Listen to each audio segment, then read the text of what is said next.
Hello everyone, this is Mamata and you are watching success point plus. Success point plus मैं ममता आपका स्वागत करती हूँ और लेकर के आई हूँ आपके लिए सीटेट का 2016 का हिंदी का जो पेपर है ये आपका। तो हम इसमें हिंदी पोर्शन को जो है कवर करने वाले हैं। तो क्योंकि सीटेट का आपका जो एग्जाम है वो होने वाला है दिसंबर से जनवरी के बीच में, तो अब ज़्यादा टाइम आपके पास नहीं रह गया है। तो आप जल्दी से जो है अपनी तैयारी को और भी स्ट्रॉन्ग जो है बना लीजिएगा। ज़्यादा टाइम वेस्ट हम यहाँ पर नहीं करेंगे। तो चलिए स्टार्ट करते हैं आज की वीडियो। तो देखिए 91 नंबर का क्वेश्चन है आपका हिंदी का, क्योंकि हम हिंदी के ही क्वेश्चन आज की वीडियो में जो सोल्व करने वाले हैं। तो चलिए 91 क्वेश्चन है आपका। देखिए क्या दिया गया है इसमें। पूरी पाठ्यचर्या में भाषा की भूमिका को अनदेखा नहीं किया जा सकता है। तो ज्ञान निर्माण का, व्याकरण निर्माण को, या फिर आकलन निर्माण को, या फिर मूल्य निर्माण को। तो देख लेते हैं इसका आंसर जो है क्या होने वाला है कि पूरी पाठ्यचर्या में किसको नहीं किया जा सकता है, भाषा की भूमिका को अनदेखा नहीं किया जा सकता है। तो इसका जो राइट आंसर होगा वो होगा मूल्य निर्माण को। हम मूल्य निर्माण को जो है अनदेखा या इग्नोर नहीं कर सकते हैं। तो 91 का 4 नंबर का ऑप्शन आपका बिल्कुल सही हो जाएगा। तो चलिए नेक्स्ट क्वेश्चन हम लोग देख लेते हैं। देखिए नेक्स्ट क्वेश्चन में क्या है देखने के लिए कि नेक्स्ट क्वेश्चन में आपसे पूछा गया है, प्राथमिक कक्षाओं के भाषा शिक्षक होने के नाते आपकी सर्वाधिक महत्वपूर्ण भूमिका है।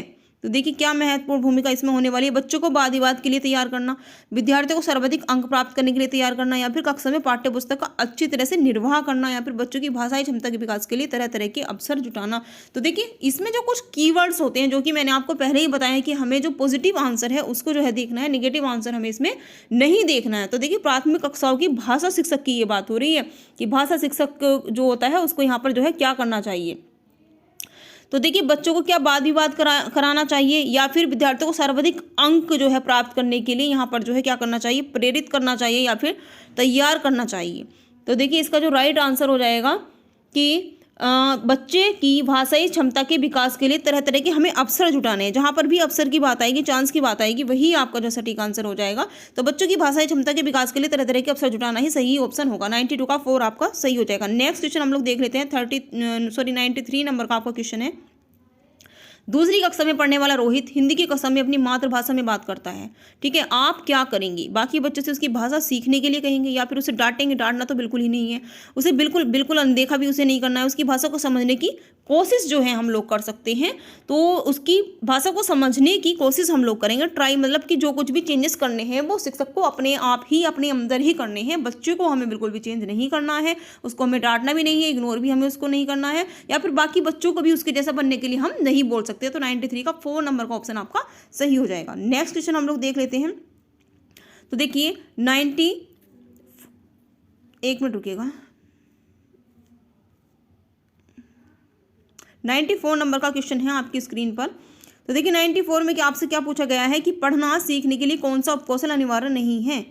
पढ़ना सीखने के लिए कौन सा उपकौशल अनिवार्य नहीं है। तो वर्णमाला याद करने का, अनुमान लगाने का, भाषा की संरचना की समझ का, या फिर भावात्मक समझ का। तो देखिए इसमें जो वर्णमाला याद करने का कौशल जो है ये जो है जरूरी नहीं है, ये उपकौशल अनिवार्य नहीं है। तो 94 का 1 नंबर का ऑप्शन आपका सही हो जाएगा। नेक्स्ट क्वेश्चन हम लोग देख लेते हैं।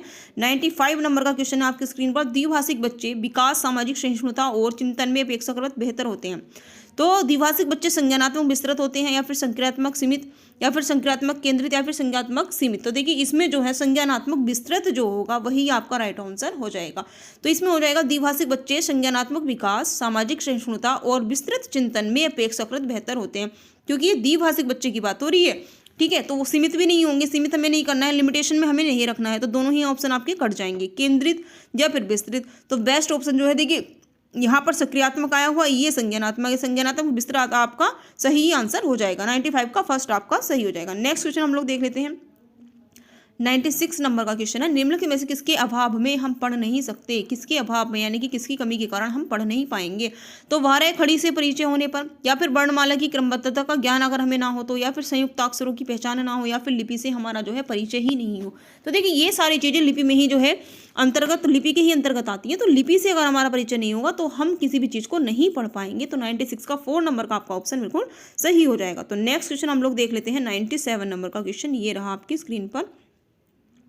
तो देखिए 97 में आपसे क्या पूछा गया है, भाषा और विचार के संबंधों की चर्चा में अग्रणी है। देखिए भाषा और विचार की बात यहाँ पर हो रही है, तो कि स्किनर, चोम्स्की, वाइगोत्स्की या फिर पियाजे। जब कभी भी क्वेश्चन आपसे भाषा और विचार के बारे में पूछा जाएगा तो आपको केवल और केवल वाइगोत्स्की जो है यहाँ पर लगा देना है। इस बात को पॉइंट आउट जो है रिमेंबर रखिएगा, आप नोट कर लीजिएगा इस पॉइंट को, क्योंकि देखिए भाषा और विचार से हमेशा ही क्वेश्चन पूछा जाता है, जहाँ पर वाइगोत्स्की का आपको जो है मिलेगा या फिर स्किनर भी मिलेगा। ठीक है, तो आपको ध्यान रखना है कि भाषा और विचार के संबंधों की चर्चा में अग्रणी कौन है, वाइगोत्स्की। ठीक है, 98 नंबर का क्वेश्चन हम लोग देख लेते हैं। तो 98 नंबर का क्वेश्चन ये रहा आपकी स्क्रीन पर। सिद्धार्थ की मां ने अपने परिवार के सदस्यों से अनुरोध किया है कि वे घर में एक ही भाषा का प्रयोग करें, जिससे कि सिद्धार्थ का भाषाई विकास ठीक से हो सके। उनके बारे में आप क्या कहेंगे? वह सिद्धार्थ के भाषिक परिवेश में किसी प्रकार का अवरोध नहीं चाहती, इसलिए वो ऐसा बोल रही हैं, या फिर वह सिद्धार्थ के भाषाई विकास के लिए विशेष प्रयत्न कर रही हैं, या फिर वह भाषा अर्जन के सिद्धांत की गहरी समझ रखती हैं, या फिर वह सिद्धार्थ को समृद्ध भाषिक परिवेश से वंचित कर रही हैं। तो देखिए इसमें जो राइट ऑप्शन हो जाएगा, वह सिद्धार्थ के भाषिक परिवेश में किसी प्रकार का क्या नहीं चाहती हैं, अवरोध नहीं चाहती हैं, वो ऐसा जो है इसलिए बोल रही हैं। ठीक है, वह सिद्धार्थ के भाषिक परिवेश में किसी प्रकार का अवरोध नहीं चाहती है। 98 का फर्स्ट नंबर का आपका ऑप्शन बिल्कुल ठीक हो जाएगा। तो 99 पर हम लोग चलते हैं। 99 नंबर का क्वेश्चन आपकी स्क्रीन पर ये रहा।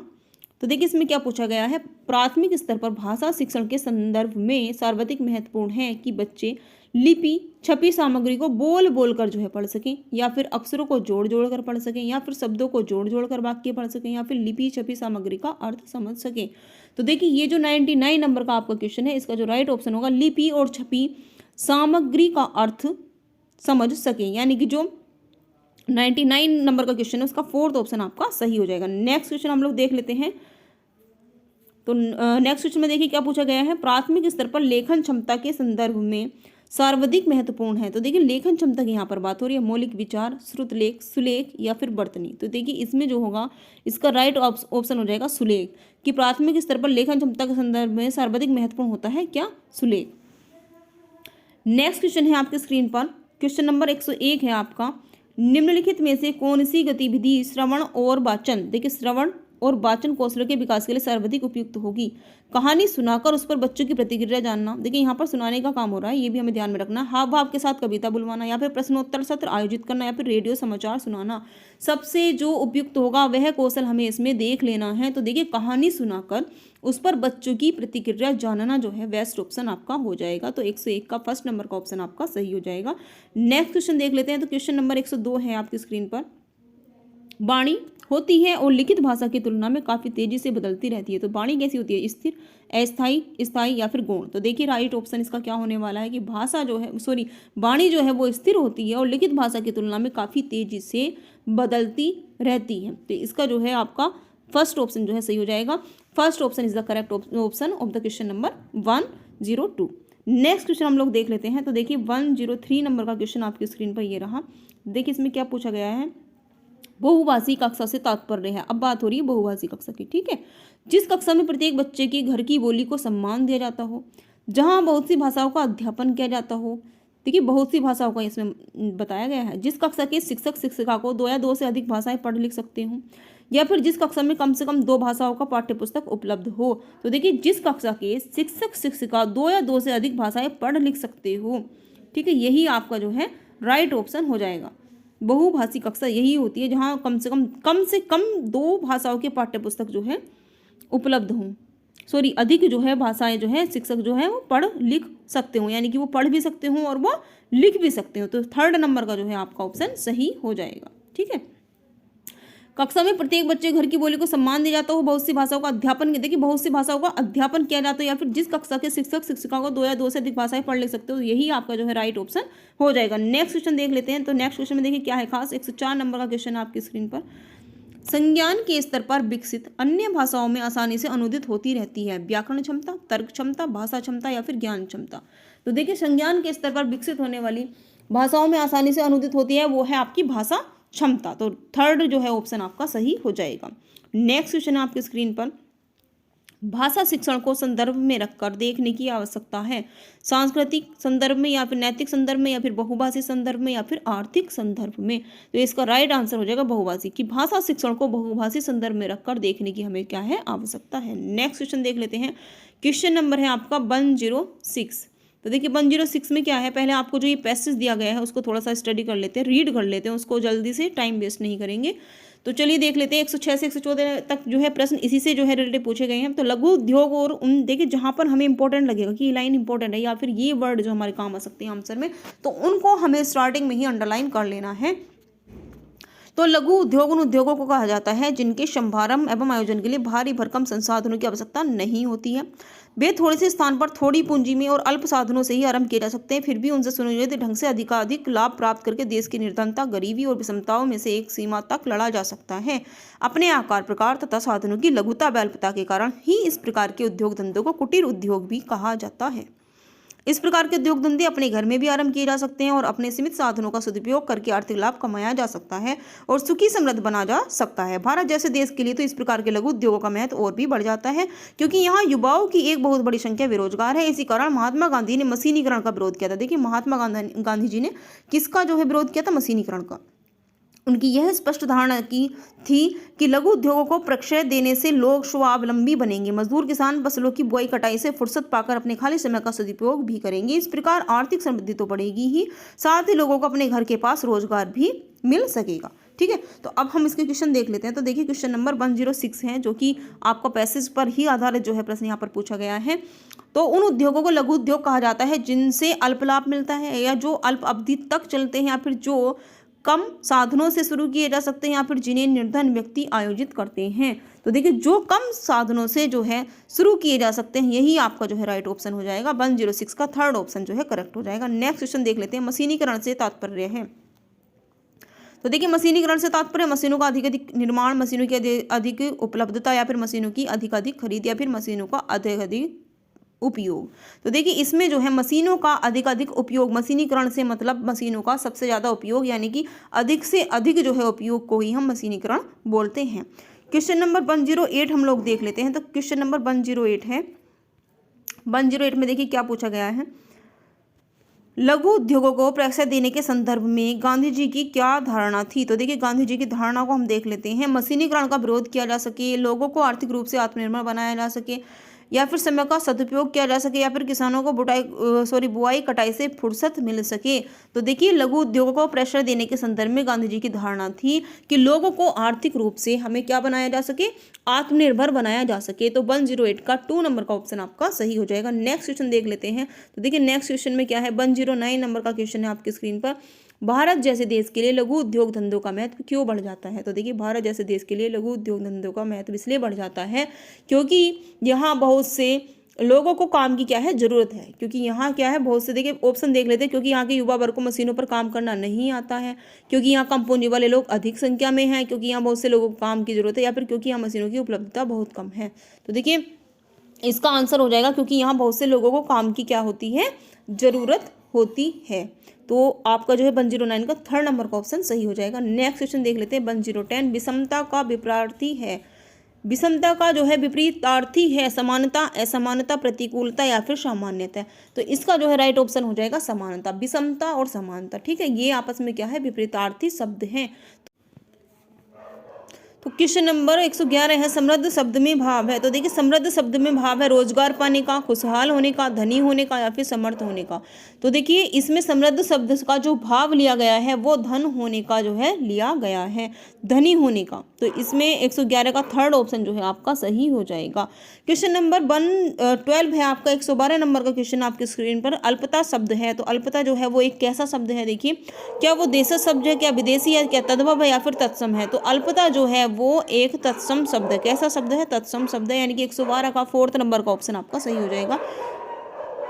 क्वेश्चन नंबर 113 है आपकी स्क्रीन पर। कौन सा शब्द युग्म शेष से भिन्न है। भिन्न शब्द जो है हमें यहाँ पर देख लेना है। तो पशु, पक्षी, माता पिता, दिन रात या फिर भारी भरकम। तो देखिए यहाँ पर जो राइट ऑप्शन होगा आपका हो जाएगा भारी भरकम। ये कोई जो है एक शब्द युग्म नहीं है, बाकी जो शब्द दिए गए हैं वो सारे जो है सेम है, यानी कि युग्म शेष से भिन्न है। भिन्न आपका यही है भारी भरकम। तो 113 का 4th नंबर का ऑप्शन आपका सही हो जाएगा। क्वेश्चन नंबर 114 हम लोग देख लेते हैं। तो देखिए क्या दिया गया है क्वेश्चन नंबर 114 में। तो यहाँ पर आपसे पूछा गया है गद्यांश के अनुसार फ्रैक्चर शब्द का भाव है अनुमोदन करना, स्वीकृति देना, संरक्षण देना या फिर नियुक्ति करना। तो देखिए यहाँ पर जो राइट ऑप्शन हो जाएगा वो हो जाएगा संरक्षण देना। तो 114 का थर्ड नंबर का जो है क्वेश्चन आपका सही हो जाएगा। नेक्स्ट क्वेश्चन देख लेते हैं। 115 नंबर का क्वेश्चन है आपकी स्क्रीन पर। तो देखिए 115 में क्या है खास, तो 115 में आपको दिया गया है एक और गद्यांश। तो गद्यांश में आपसे क्या पूछा गया है, देखिए 115 नंबर का क्वेश्चन देखिए यहाँ है, ये पैसेज आपको दिया गया है। पैसेज को हम जल्दी से जो है रीड कर लेते हैं। एक प्रकार की पोयम है आपकी। हवा चले अनुकूल तो नावे नौ सीखिए भी खे लेते हैं, सहज डगर पर लंगड़े भी चल बैसाखी से लेते हैं। मिट जाते जो दीप स्वम रोशन कर लाख चिरागों को, नमन उन्हें है जो लौटा लाते गहरी बहारों को। फैला करके हाथ किसी के सम्मुख झुकना आसा है, बहती नदिया से पानी पी प्यास बुझाना आसा है। नित्य खोद कर नए कुएं जो सबकी प्यास बुझाते हैं, वही लोग हैं जो सदियों तक जग में पूजे जाते हैं। तो इस प्रकार की ये जो है आपकी लाइन्स है, इसी में से हमें जो है क्वेश्चन के आंसर जो है देनी है। तो आपका जो क्वेश्चन है 115 नंबर का क्वेश्चन है। तो देख लेते हैं उसमें क्या पूछा गया है। कभी उन्हें नमन कर रहा है जो लाखों दीप जलाते हैं, नहरों पर नाव चला लेते हैं, या फिर सरल मार्गों पर चलते हैं, या फिर दूसरों को प्रेरणा देकर मरते हैं।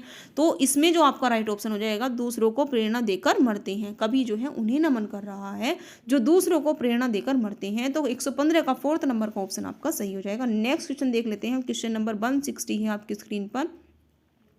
तो देखिए इसमें कविता में वैसाखी का भावार्थ है सहारा, सीढ़ी, एक फसल या फिर एक महीना। जैसे कि आपको पता है कि वैसाखी का एक त्यौहार भी आता है ना। तो लेकिन हमें इसमें पैसेज के अकॉर्डिंग जो है लाइंस के अकॉर्डिंग यहाँ पर हमें आपको जो है आंसर देना है। तो सहारा, सीढ़ी, एक फसल या फिर एक महीना। तो बैसाखी का मतलब है यहाँ पर सहारा। तो 116 का जो है फर्स्ट नंबर का आपका ऑप्शन सही हो जाएगा। नेक्स्ट क्वेश्चन देख लेते हैं। 117 नंबर का क्वेश्चन है आपकी स्क्रीन पर। तो देखिए पानी पी प्यास बुझाना आसा है में अलंकार है। देखिए पानी पी प्यास बुझाना आसा है में अलंकार है, मानवीकरण, उपमा, रूपक या फिर अनुप्रयास।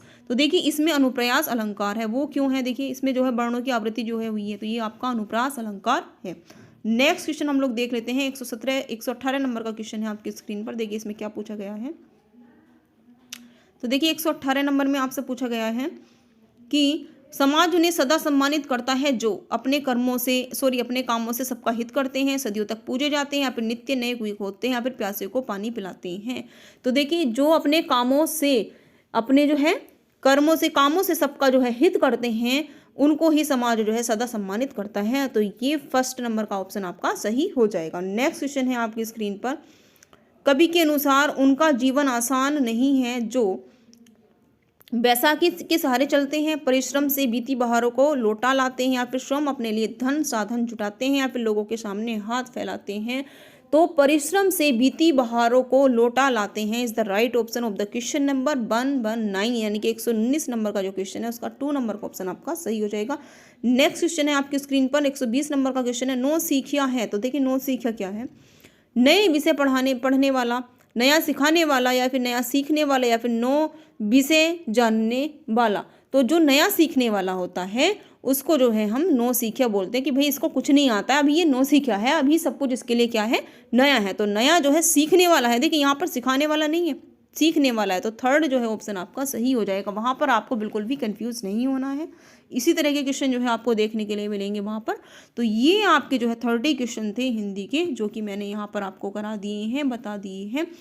नेक्स्ट जब मैं वीडियो लाऊंगी तो उसमें जो है इससे आगे के क्वेश्चन मैं आपको सोल्व कराऊंगी। तो वीडियो पर लगातार बने रहिएगा। एंड चैनल पर फर्स्ट टाइम अगर आप विजिट कर रहे हैं या फिर फर्स्ट टाइम आप देख रहे हो तो प्लीज़ चैनल को सब्सक्राइब करना नहीं भूलेगा, ताकि जो नेक्स्ट अपडेट है या फिर इस तरह के जो क्वेश्चन मैं सोल्व कराने वाली हूँ, चाहे वो सीटेट के हों, चाहे वो यूपी टेट के हों, चाहे वो टीजीटी को, किसी भी एग्जाम के हों, सारी वीडियो मैं यहाँ पर आपको प्रोवाइड कराऊंगी। तो प्लीज़ चैनल को सब्सक्राइब भी कर दीजिएगा। Thanks for watching this video.